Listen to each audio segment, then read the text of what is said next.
My name is Michelle Chui. I am a faculty member in the School of Pharmacy at UW. I've been there since 2008. And so I started as a junior faculty member and made my way up. I have a PharmD, so I'm a pharmacist. I graduated from Creighton University in Omaha, Nebraska. So side note about that, I was originally born and raised in San Francisco, and moving to Omaha, Nebraska was like moving to Mars. I had never seen a cornfield before. I didn't know what Cornhusker football was. So it was a rude awakening for me, but I got a great education there. And then from there, I went further east to Purdue University, where I did my research PhD work. And the focus of my work has always been, how can we support older adults living in their home as long as they can? I feel like I tell people, I tell my students all the time, on my gravestone, if I can say that I helped one older adult stay in their home as long as they could, then I will have achieved my mission. And the individuals I typically collaborate with are older adults like you, and then community pharmacists, who are the ones really at the front line of ensuring that you get the safest medication, the most cost-effective medication, and that you know how to take them when you get home in your own home. Because it's one thing when you go into a pharmacy and you pick up a new medication and the pharmacist goes, do you have any questions? Oh, and blah, blah, blah, blah, blah, blah, blah, blah, blah, blah. Make sure you do blah, blah, blah, blah, blah, blah, blah, and don't forget blah, blah, blah, blah, blah, blah, blah. But then you get home and you think, I think I remember most of it, but I don't remember all of it. So how can I help support older adults do that better? And I have to be completely honest with you. The reason why I have a great love for community pharmacists is because my husband is the owner of Fitchburg Family Pharmacy. Many of you might know Fitchburg Family Pharmacy. They are right on PD and Fish Hatch, and he prides himself at taking care of his community. So some of you might know, maybe you went there to get a COVID vaccine, etc. I will also say, probably all of you, I think, are old enough to remember Gary Bongi at Verona Hometown Pharmacy. I believe he's now retired, and the pharmacy is now run by a young lady who's also very smart and very caring of the community. But I have a strong relationship as well, good friendship with Gary Bongi, who I know has taken care of many of you as well. Okay, so I'm going to start. I will also say, I'll say a little bit more, but I've done, not only do I care about the space, I do a lot of education in the space, but I also do research. So I'll give you a taste a little bit about the type of research that I'm doing as well. So the focus of the presentation today is really about over-the-counter medications. So all of you are very familiar with over-the-counter medications. You've taken them for many, many years. And they are accessible. You go into a pharmacy or a dollar store or a grocery store, you can get whatever you need when you need it. The problem, though, that I wanted to just point out is that as we all get older, our bodies are changing, and our ability and sensitivity to taking all medications, whether they're prescription or OTC, really does change and becomes a little bit riskier. So your kidneys, your liver, start functioning in a different way.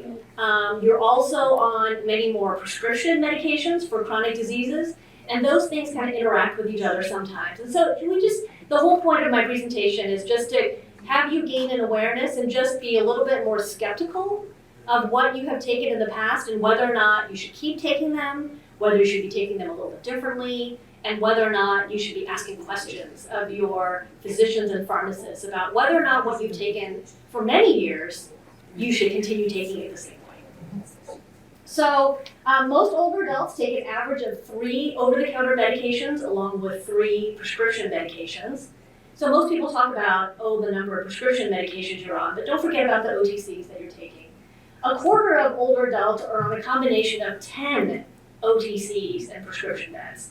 So if you're doing like the mental calculation in your head about what's in your medicine cabinet, what do you take regularly for prescription, but then what are you also taking over the counter for aches and pains, sleep, even things that are like right now, a lot of people are taking drugs for allergies because allergy season is big. That's an OTC that you should be thinking about as well. Scarily, of an estimated 2.2 million older adults who are at most risk of an adverse drug event or a side effect that could lead to a hospitalization, 50% of them are because of an interaction with an over-the-counter medication. So there's a lot of people think, oh, OTCs, they're safe, they don't need to be managed by a physician or a pharmacist. Actually, those are still medicine, they're still drugs too, and they can interact with your other things. The other thing I'll point out is that many over-the-counter medications are combination products. You think about like NyQuil has all of these products for all different symptoms of flu. All of those are different active ingredients that are treating you. And so some of those ingredients can be kind of hidden, they're very challenging to understand, and you think NyQuil is one drug, but really it could be a combination of 4 or 5 products. Okay, and the number of over-the-counter medications to choose from is rapidly increasing. There's actually 300,000 over-the-counter medications available to you, so imagine going into a Walgreens, Pick and Save, any place that you might pick over the counter. This is just a picture of an older adult that, staring at the aisles of all of the OTCs that are available. This is a picture from Walgreens in Fishburne. This should be very, you recognize this picture. This is what this looks like, and you can see just how many options there are. And so it's very overwhelming. It's overwhelming for me. It should be overwhelming for everyone to think about that. And the ones that I focused on really in my own research and really the topic of my conversation is really these 4 meds. So you think about pain meds like ibuprofen, naproxen, aspirin, and acetaminophen. And then diphenhydramine, which brand name Benadryl. It's also in sleep products called Unisom and Sominex are the ones that I really want to focus on. And I'm happy to answer questions about any other OTCs as well. So specific over-the-counter statistics, many of you are on ibuprofen, aspirin, because you have aches and pains, you're out gardening, your knees might be a little bit achy after you're out gardening, not today, hopefully. But in the spring when you're pulling weeds, you can get a little aches and pains. But actually older adult use of ibuprofen results in 80,000 adverse drug events, which is really a side effect that could lead to a hospital visit, an ER visit, or a doctor's visit, 80,000 a year. Most of the side effects result in stomach issues, stomach ulcers, GI bleeding, and kidney issues as well. And in fact, the government has indicated that these drugs, as ibuprofen and aspirin, lead to more side effects than blood thinners. Which some of you, if you are on blood thinners, maybe you might be post-stroke, you might be on a blood thinner. Everyone has a very heightened awareness of the concerns about blood thinning. If you fall down, you cut yourself, or you cause a bruise, that blood thinning could cause major side effects. But in fact, ibuprofen, this like insidious OTC pain med, actually causes more concern than those blood thinners. Tylenol, ibuprofen, all of you have been on Tylenol since you were probably babies. But in fact, unintentional overdose results in 14,000 emergency department visits and up to 50% of acute liver failure per year. Why is that? You go into the aisle and you see this long shelf of red and white boxes of Tylenol. If you go to the Tylenol website, which is McNeil is the brand, is the manufacturer of Tylenol, you will find 22 different versions of Tylenol. So you imagine 22 versions of these red and white boxes, multiply that by twice, right? Because every time you go in, there's the brand name and then there's the generic substitution for them. And then you can imagine all of the different caplet, tablet, capsule, all of those different versions, and then different sizes, right? You can get a 24 count, 100 count, 500 jumbo bottle of that. So you can imagine just in Tylenol how challenging it is to think about what the right one is for you. So I'll tell you a short story. When my mother was visiting, at one point, she was in her 70s, but very independently living. She was driving herself, pumping gas, going to the ATM, even traveling with her girlfriends, very independently living. So she came into town and I'm like, I'm just gonna trial this, like how bad is it with Tylenol? So we went into a pharmacy and I just said, if you had some, aches and pains and you went in to the pharmacy and you wanted to pick a product, what would you pick? So she picked up these two Tylenol products, and she was trying to decide, which Tylenol product should I buy? And she had these two in her hand, and one of them was a tablet and one of them was a caplet. And she said, I picked the caplet because it's going to be easier to swallow. Not realizing that she had picked up one that was regular strength Tylenol and one that was extra strength Tylenol. And she completely missed, this is my own mother, had missed the fact that they were two different strengths of Tylenol. And she was focused on the fact that the caplet one was easier to swallow. So just a very, very easy mistake to make. And then the last thing has to do with diphenhydramine, which is the generic name for typically Benadryl. This drug has a side effect called anticholinergic properties. So what is an anticholinergic property? An anticholinergic property of a drug can cause dizziness, loss of balance in a quarter of older adults, which could increase your risk of falling. You can imagine taking a product maybe before you went to bed and then maybe having to get up to go to the bathroom and you're a little bit dizzy, a little bit woozy, very easy to fall. And of course, we don't want any older adult to fall because that could lead to broken bones.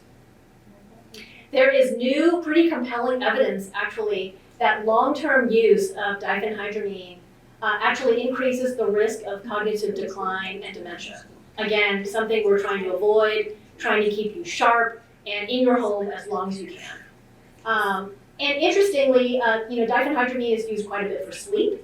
Of the older adults using diphenhydramine for sleep, 40% were also taking another product, either OTC or a prescription product, that added to those side effects, that also had anticholinergic properties. So there's a number of prescription products that also have these anticholinergic properties, so you're layering on this side effect by taking more than one drug in this category. So if I could drumbeat into you today, to the extent to which you can sort of see what's in your medicine cabinet, if you have any of these products in your medicine cabinet, you should talk to your physician or your pharmacist about alternative meds that you can take to replace them.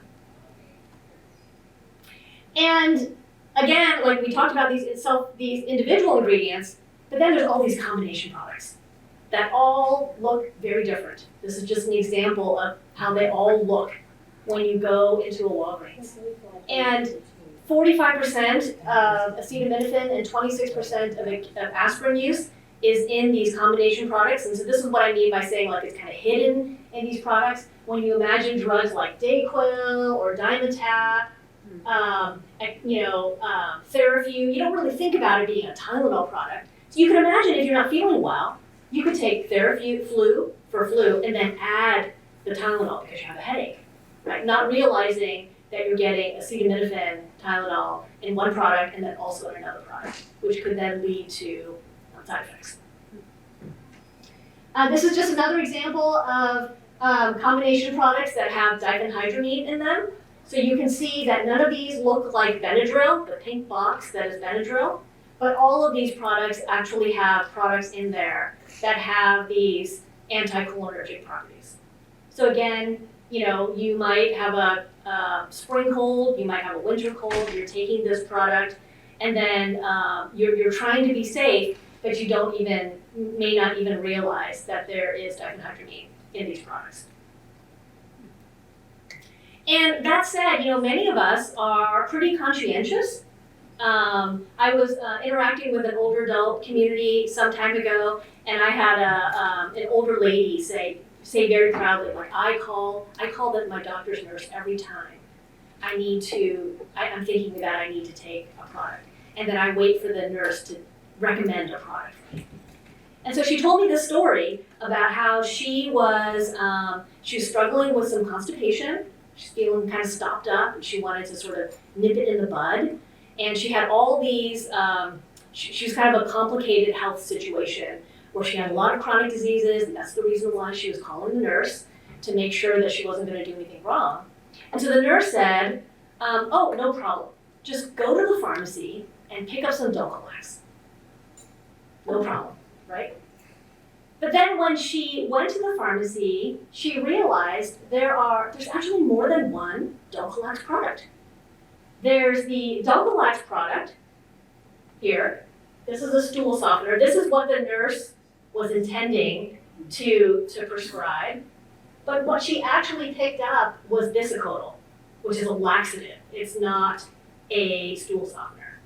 And she, in particular, shared with me that she struggles with dehydration, and that results. She has some kidney issues, and so she really focuses on wanting to make sure she's not dehydrated. But in fact, the laxative, causes you to have a little bit of the runs, and so it could potentially impact her level of hydration in her system.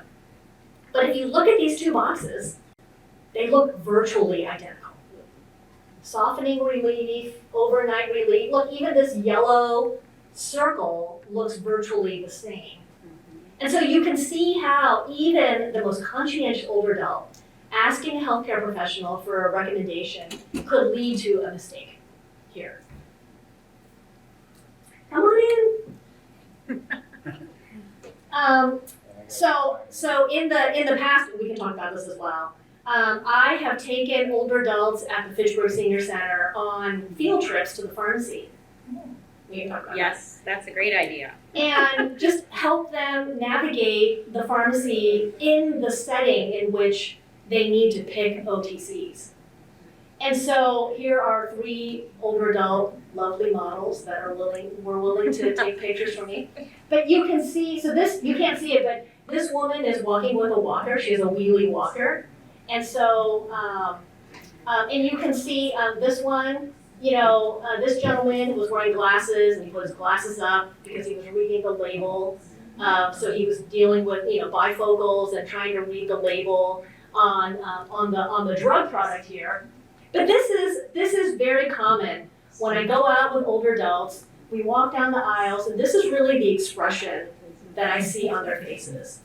And when you talk to them afterwards, they say things like, I think I should be able to do this. I think I should be able to do this well. I mean, it's OTC, and I'm independently living, and I'm a smart person, and I should be able to do this. But actually, older adults share that not only is this very challenging to do, but it's also somewhat demoralizing, that they feel like they're not sure if they're being successful in doing this.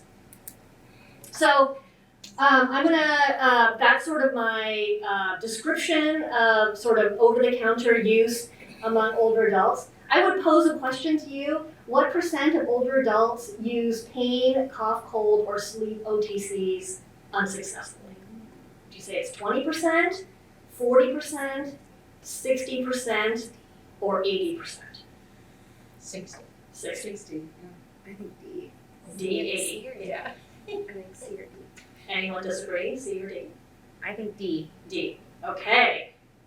In fact, yes.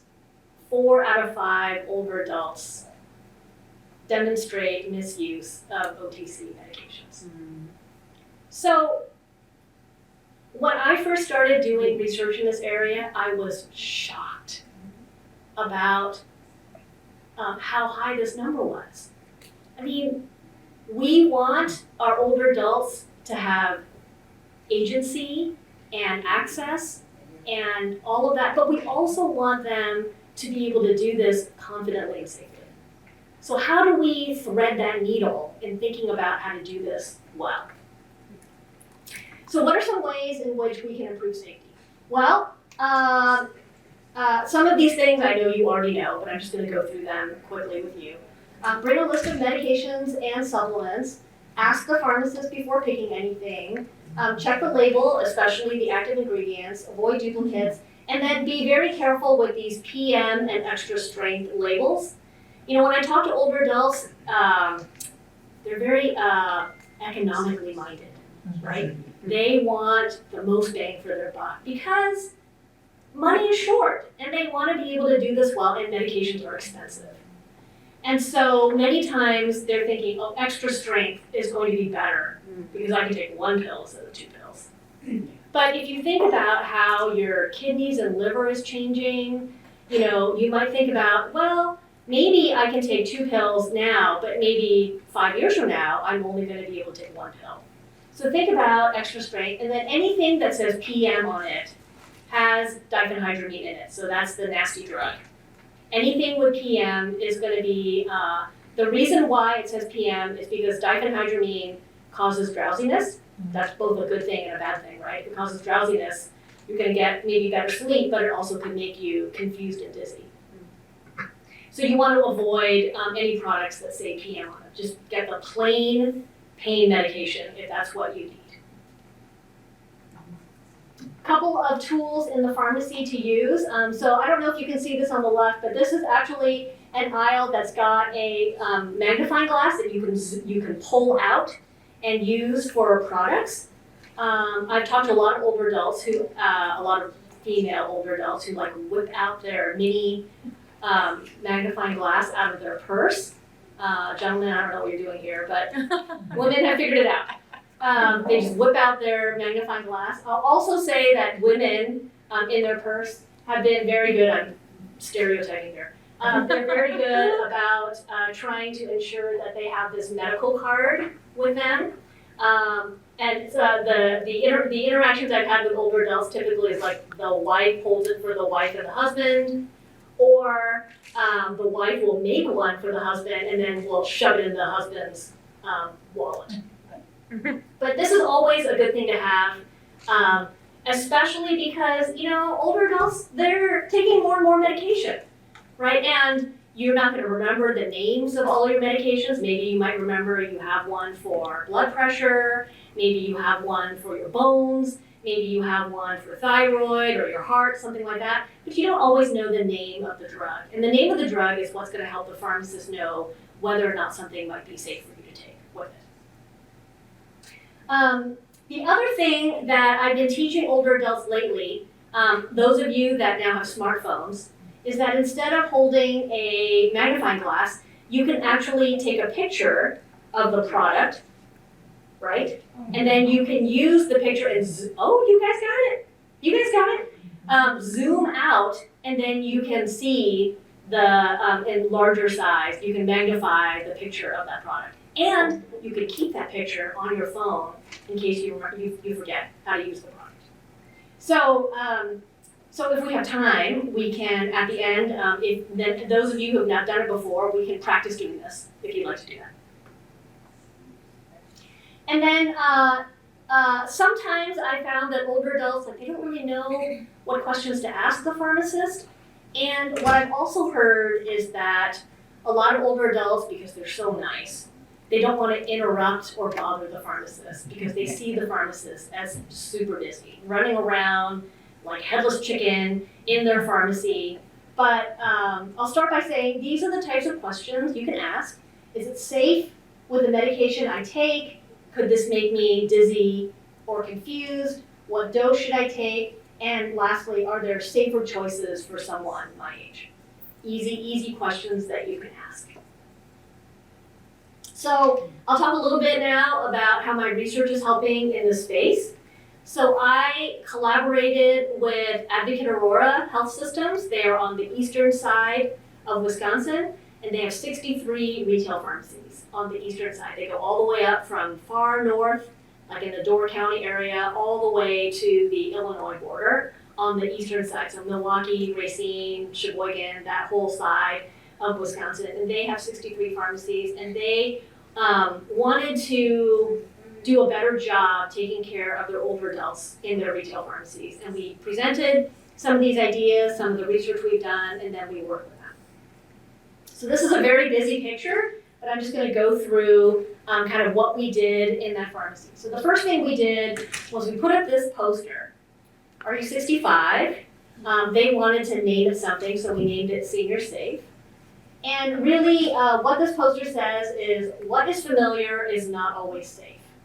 The green checkmark products are Senior Safe products, and the red X products are unsafe products because they can cause confusion and falls, or they can cause drug interactions.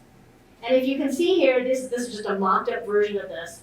The products that are safe have this green Senior Safe strip on them, and the products that were unsafe, we put a sign here that said unsafe for 65 plus and look for the green X. And then we even put a couple of products behind the counter. So some of you might know that Sudafed, if you need Sudafed for stuffy nose, that is currently behind the counter. You have to go up to a pharmacist, or a human being in the pharmacy and flash your ID before you can buy Sudafed. And the purpose for that is really a public health purpose. It's not really a medication safety purpose. But we thought, everyone was sort of used to doing that with Sudafed. I wonder if we do the same thing with sort of what we see as really unsafe products for older adults. So that's what we did. We put signs up, and Advocate Aurora allowed us to put a few products behind the counter. And what the products were that we put behind the counter specifically were the combination products. Because again, they have these hidden ingredients, and we were concerned about anyone being able to sort of navigate and understand whether or not those products might or might not be safe for them. They could still buy them, but they'd have to talk to a human being before they could do that. Here's another description of these products. We have the Senior Safe poster, we have the green banners, we have the behind the counter sign, and the red stop sign. And we put these in all, we tested this first with some pharmacies that we didn't include the signage and some pharmacies that we did. And then when we were done with the project, we implemented this in all 63 pharmacies that they have, and it is currently alive today.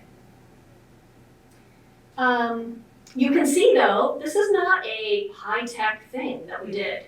We literally put signs up because we wanted older adults to still be able to have agency. We wanted them to be able to buy whatever they wanted, whenever they wanted. We're not Big Brother looking over their shoulder. We know that you have the ability to do this, but we wanted to give you some hints on how this might help you do this in a way that might feel more confident for you.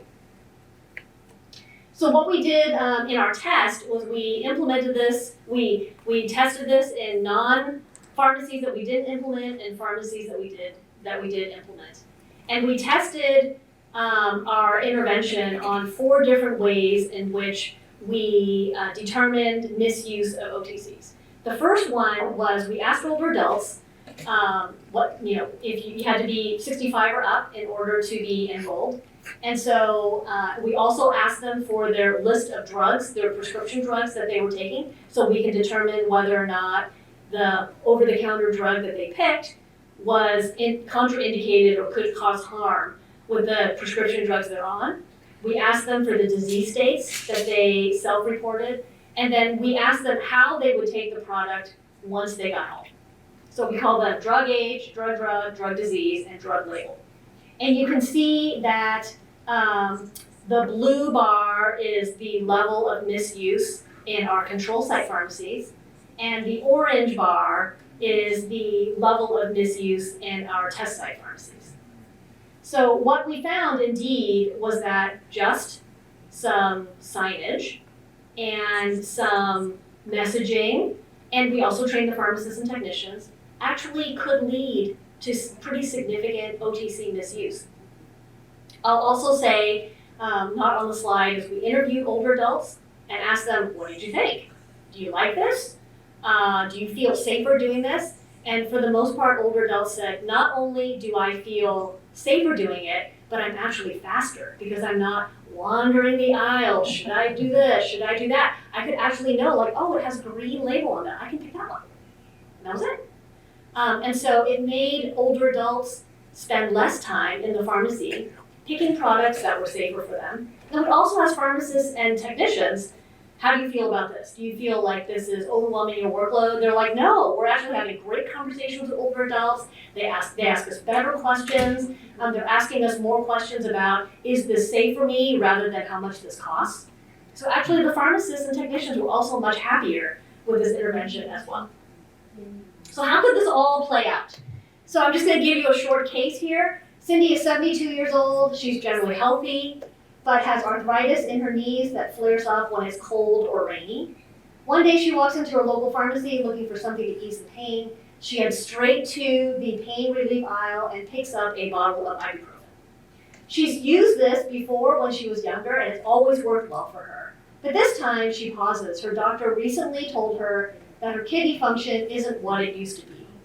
So she decides to ask the pharmacist, is this still safe for me to take with my blood pressure medicine? The pharmacist thanks her by asking and checking her medication list. He tells her that ibuprofen could put extra stress on her kidneys and raise her blood pressure. He suggests a lower risk option for pain relief and recommends that she follow up with her doctor if the pain continues. Cindy's relieved, she asked. She walks out of the pharmacy with a safer product and, more importantly, with confidence that she made the right choice for her health. So this is what I hope is your success story. Not all the time is it easy to talk to a pharmacist. I acknowledge that. I know this from my own husband, running around as well. I know the pharmacists at places like Walgreens are also super duper busy. So it's not always easy to talk to a pharmacist. But I think it's worth thinking about and ensuring for your own health that you are protecting yourself in this situation. So next steps, you could take control of your health. You could review your medicine cabinet. What's in your medicine cabinet? What is expired in your medicine cabinet? If it is expired by at least 1 year, you should ditch it. Full stop, okay? I don't want anything in your medicine cabinet to be taken unintentionally that could then cause harm to you. You can bring your med list when you go shopping. You can talk to your pharmacist. Sort of avoid the set it and forget it with OTCs. You want to continue to double check whether things are safe, whether things are still in date, the OTCs that are available to you that are in your medicine cabinet. And lastly, I want to tell you, you have the power to stay safe. OTC meds are there for a reason. We want you to be able to take what you need, feel like you have control over your own health, but they can also harm. And you have the right to ask and understand these things. You don't need to, so I have older adults that tell me things like, I feel like when I ask a question, I sound dumb. That is so not true. You have the right to ask questions and you have the right to do this. Pharmacists who are not giving you the attention that you deserve, one, are stressed, but also not treating you right. So you should find a pharmacy that will take care of you, will give you the time that you need. Maybe that time is not necessarily right this very second if lots of things are going on in the pharmacy. But that pharmacist should be able to say, can you call me in an hour, and when I have time available, or maybe at the end of my shift, I'd be happy to spend half an hour with you on the phone talking to you. If you don't go to a pharmacy that does this, or offers this to you, or willing to think more creatively about how to get your questions answered, find another pharmacy. Pharmacists should be your allies. They should not be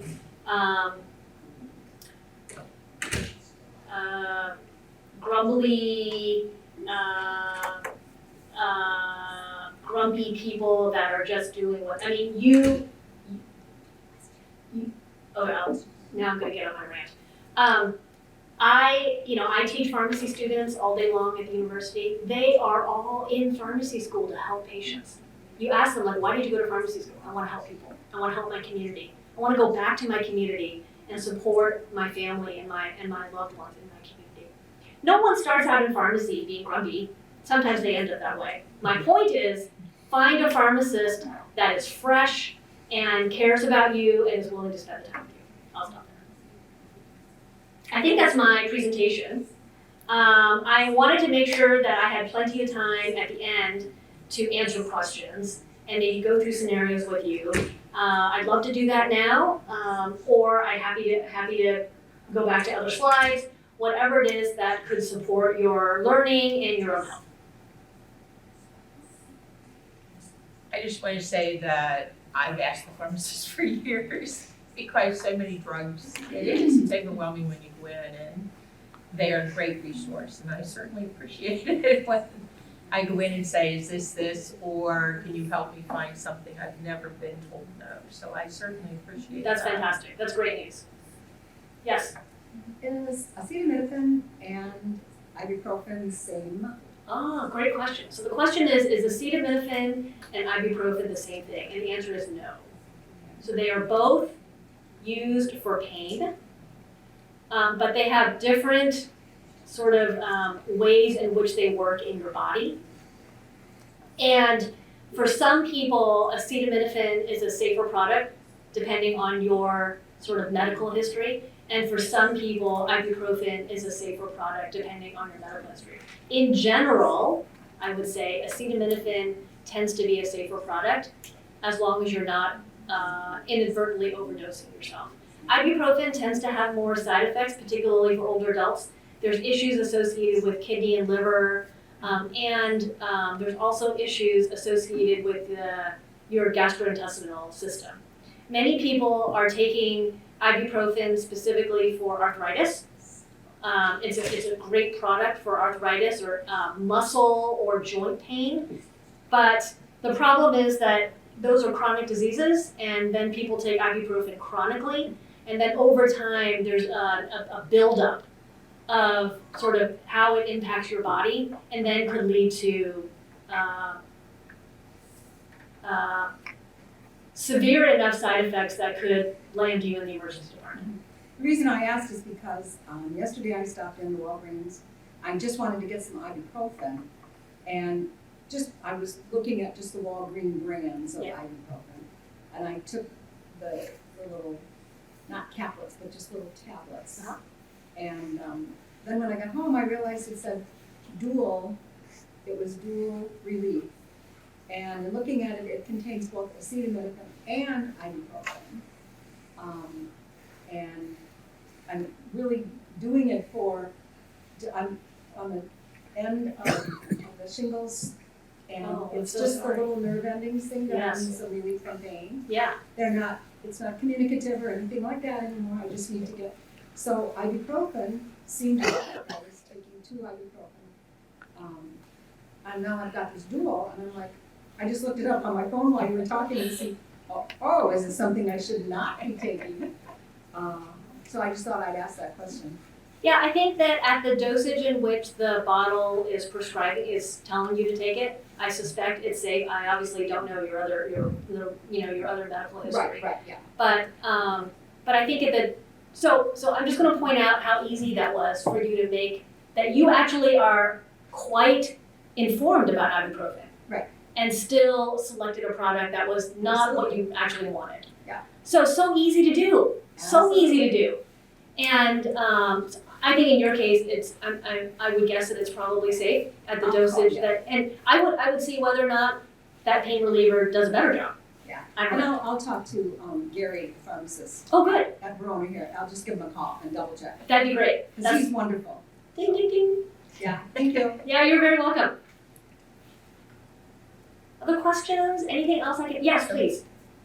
If you get a liquid medicine, look at it. My daughter has seizures, Uh-huh. so I give her seizure medicine. Number 1, it has to be put in the refrigerator. Mm. And number 2, I talked to the pharmacist and he said, take it with this and take it with that. Mm-hmm. So, yeah. And did the pharmacy give you like a dosing syringe so that you know exactly? I'm a nurse, I can get Oh, okay, it great. anyway. Great. Great. But that was her first time we've had to do the Liquid. medicine for the seizures. Mm. She was diagnosed here at the University of Wisconsin. Yeah. And then we left the University of Wisconsin and had to go to, out to Washington DC. Mm. Because she has a very strange, she's foreign born, she's from India. Mm-hmm. And she's foreign born. And we didn't know what to do. So the university just sent us right off to DC. Okay. And she went there 5 years, and I got a call a couple months ago and it said, we can't do anything more than what we're doing now because we don't know what she has. Yeah. That's frustrating. And it is very frustrating, because she's a good kid. So yes, I mean, I think that sort of in line with those instructions, right? Sometimes instructions tend to be easier, sometimes they're harder to do. the thing that bugs me the most is when, the pharmacist tells the patient, make sure you keep this in the refrigerator, but they don't tell you, well, what happens when you're traveling, what do you do in these scenarios, how do you get through the security, at the airport, if you have a liquid, they don't really spend a lot of time helping you problem solve the strange things that you might have to deal with those medications. So again, you should feel like Never you had have. problems with getting her from Madison to Washington DC. They don't even check what happened in the. That's good. Yeah. So, asking good questions I think is always important, and making sure you are interacting with the pharmacist who will give you the time to ask those questions. Yes, please. Can you explain the difference between tablets and caplets? I mean, okay, you look at two products and it's in the little pill form, the other's in the, Capital one. right. Yeah. But is there any difference, and why do they go to all of that trouble? Why can't they just, have the One form. caplet, Yeah, which is easier? Yeah, so the question is there any real difference between a tablet and a caplet or a capsule? Yeah. And the answer to that is there's no difference. They are creating another box for you to pick from, so that now you have 5 boxes of Tylenol to pick from instead of 1 box of Tylenol to pick from. I think some people have a swallowing preference. Typically, a caplet is long and oblong, thin and oblong, so I personally think that it's easier to swallow than a round pill. So I would pick a caplet, but that's just my own preference. Beyond that, there is no preference. I'll also say that sometimes you will see advertisement for capsules that are like quick release, works faster in your body. That all is bunk. That's all bunk. It's all marketing. So I would pick the product that, if you have a swallowing preference, pick that one. And then beyond that, pick what's on sale. Because there's usually a price difference, a Yes. substantial price difference. Yes. And So then wonder you what it is that exactly. makes that cheaper. Exactly. Cheap isn't always good, so. Yeah, but in the case of the shape of the pill, there's no difference. It's all marketing. And yogurt or applesauce makes it go down if you can't swallow it. So those are good questions, because you think about like the 5 feet of Tylenol at the Walgreens. What are the difference, right? The real difference is regular strength and extra strength. You want to make sure you know which one is which. And then there's some products that are combination products, just as the lovely lady back there is talking about, that they're combination products, so you need to focus on that. But again, the bottle doesn't necessarily show that in terms of like, here's a picture. I tried to pick pictures where it was very clear that this was acetaminophen and diphenhydramine, and this is ibuprofen and diphenhydramine. So you can see here that there are these 2 different products here, and that these are both PM products. So I wanted to show you pictures of what that could look like. But actually, I had to scroll through a bunch on my Google search to find pictures that actually demonstrated this pretty clearly. If you look at these other pictures, let's see, like this one, right? So these don't even have the ingredients on the front page. If you look at this Theraflu, it says severe cold relief nighttime that relieves cough, sore throat pain, head and body ache, runny nose, sneezing, fever.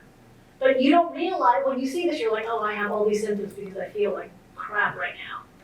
But you have to turn the box over in the tiny print to look and see what are all the active ingredients for these products. So this is very challenging, where the marketing of these products are not helping people with other chronic diseases select in a safe way. Because it's about marketing, not about safety. Yes? Is there much difference between name brand and generic? No. I will say the one thing is that sometimes if you're using like a cough syrup, the taste of the product could be different. So if the taste, there's some people, like the taste of a product could make them gag. And so, of course, you don't want, and cough syrup doesn't taste that great anyway. But if the brand name product tastes better, and you'll use it, then use the brand name product. But in terms of the active ingredients, the way it works in your body, all the same. Yes, please. Many of these pills or tablets we take come in different colors. Does the color have any significance? Good question. So does the color of a product have any significance? No, it does not have any significance, except that if you're taking a product and it's a pink round pill, and you go to, and you know it's a pink round pill, and you go to the pharmacy to get a refill of the same product, and when you open the vial, it's no longer a pink round pill, then that is an opportunity for you to ask, like, just want to make sure you filled the right product for me. Many times now, there's been a lot of drug shortages. You might have experienced going to the pharmacy and there being drug shortages. And so a lot of times there's different generic manufacturers of products. So you might get drug A in a pink round pill, and there might be another generic manufacturer for the same product in a white long pill, and they may be the same thing. But unless the pharmacist or technician tells you that, that is an opportunity for error. And pharmacists and technicians also make errors. That's another area of my research where I look and see how can we prevent pharmacists and technicians from making errors when they're filling prescriptions so that you don't get the wrong product. And so in my research, what we determined is that, as you can imagine, like this is a partnership, right? Pharmacists and technicians are responsible, but patients are also responsible. And this is where you need to ask questions. I had a pink round pill before, how come it's not the pink round pill? And more often than not, I would suspect that it's the same product, but in a different manufacturer, which is fine. But it happens all the time where the pharmacist or technician picks the wrong bottle, the wrong stock bottle off, fills the drug, puts it in, and they don't realize that it's the wrong drug for you. So I would encourage you to not assume that pharmacists and technicians are always correct. You should demand to know that this is the correct drug for you.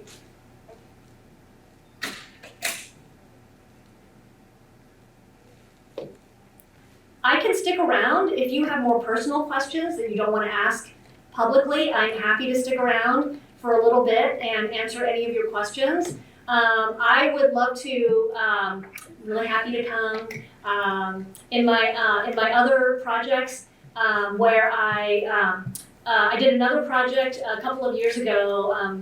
You all are old enough to remember Shopco used to be here. And I was working on a project with Shopco pharmacies as well before they went bankrupt and went out of business. And in that project, I actually assembled like focus groups of older adults to ask them, long before this project happened, what do you want in terms of over-the-counter use safety, medication safety? How can pharmacists take care of you better? And actually, I had really, really fun, active, good, creative conversations with older adults. So haven't done that with this project recently, so I'm really happy to be in front of you chatting with you all again. So stay cool today. It's really hot. Make sure you stay hydrated. And happy to stick around for a bit more. Thank you so much. Thank you. Yeah.